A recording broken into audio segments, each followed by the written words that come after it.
What's up, everybody? Welcome to the Wednesday night watch party. We're pumped that you guys are back with us. We're in a pretty cool room. And before we get into it, we had a couple of students who are going to read a Bible verse for us for this week on the message. And so let's cut over to them real quick.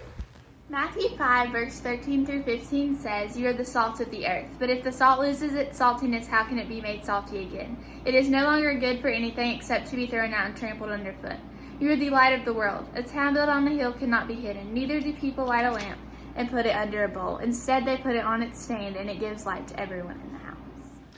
Awesome stuff, guys. Thank you guys so much for helping us. So tonight we're going to kind of recap what we talked about Sunday. So I'll let you go and then... So this week we kind of talked about how sometimes God seems silent, and we ended our series on God is not.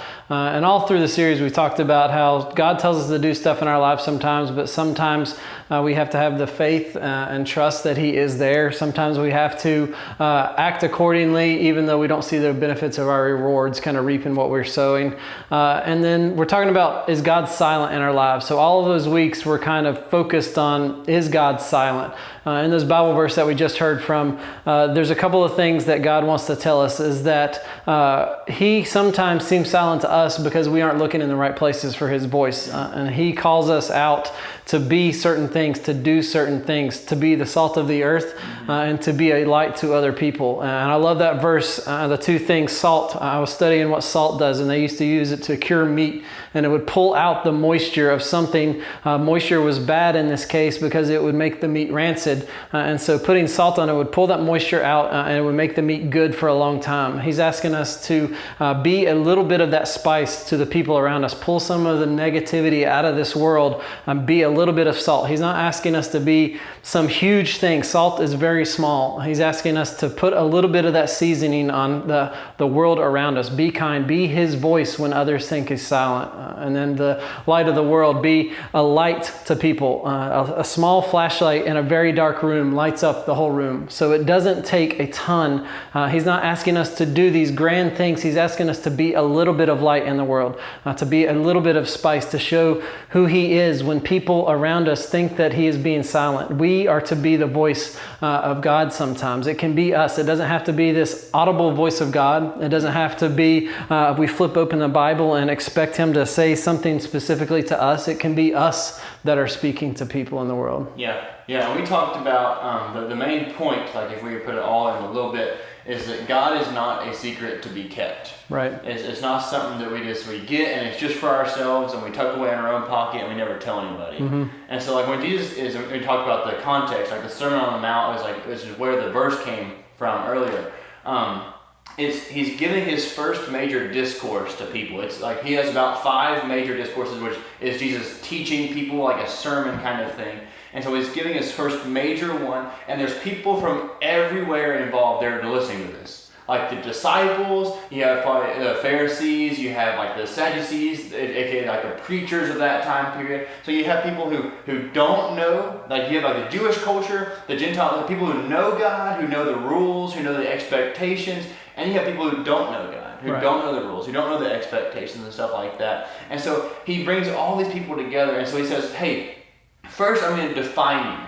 Because you need to know that your definition is in me, not in the world. You are the salt of the world. You are the light of the world. And this is where the value is. And this is why it's not a secret to be kept. And then He takes it a step further in the passages right after. He lists 6 different ways. And He says, hey, you know it as, or it is written that has been. And He gives examples. He's like, you have heard it so that like you shall not murder. But I tell you, if you even look at someone with anger, or you have heard it said that you shall not commit adultery. But if you even look at a woman with lustful intent, then that's it. And so He's setting this expectation where everybody has to realize, even the Pharisees, even like the preachers of that time period, even they have to realize that they need Jesus as well. You have the person who's never even met God, never talked to God before. Then you have the most religious people there. And He's saying, hey, no matter what you do, no matter what you've been through, everybody needs me because no one is perfect. Right. And so he leads this expectation. And this is why He comes back to saying like, hey, salt and light. Because you need me, that's what makes you salt and light. Because and we give this example. Someone said it in Bristol a few weeks ago. It was like, hey, some Christians, like, you guys will be the only Bible that some people ever pick up and read in their life. Right. By how you live, how you act, how you treat people. And that's what being salt and light is. Salt, it's giving flavor, it's preserving, it's showing people purpose. Light is, showing people the way, it's showing people hope, it's showing people all these different things. And so when you look at salt and light, why we are those things, why we are salt and light, is because we know that what we are made of is Jesus.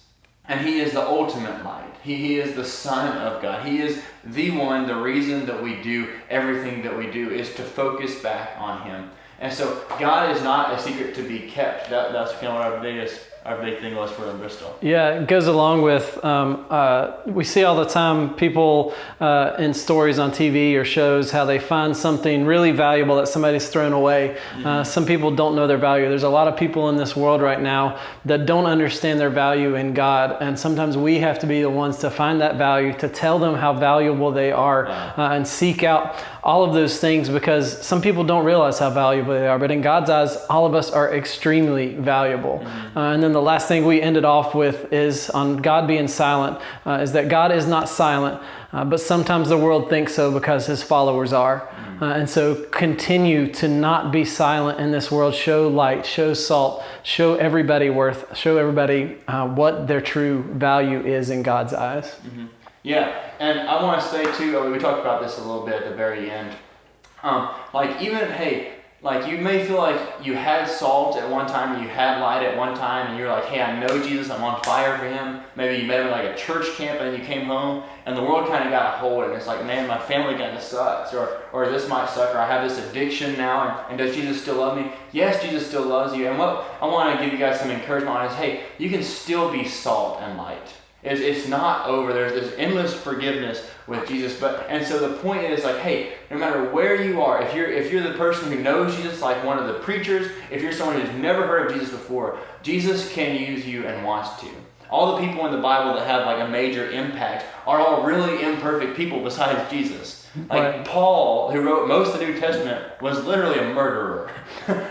like you have him, you have David who slayed Goliath, but then messed up as king. Right. And you have all these people. Noah got off the ark and then got drunk. Like you have all these people who mess up consistently. Abraham, the father of the faith. Like all these people who mess up, but God still uses them to do an awesome work in the world. Yeah. And it's a dark world right now, but hey, we are called to be light and to be salt. Yeah. So, thank you guys for tuning in this week. Subscribe to our YouTube. Follow up with us on Instagram and all those awesome places. But we'll see you all next week or Sunday. Have a good week.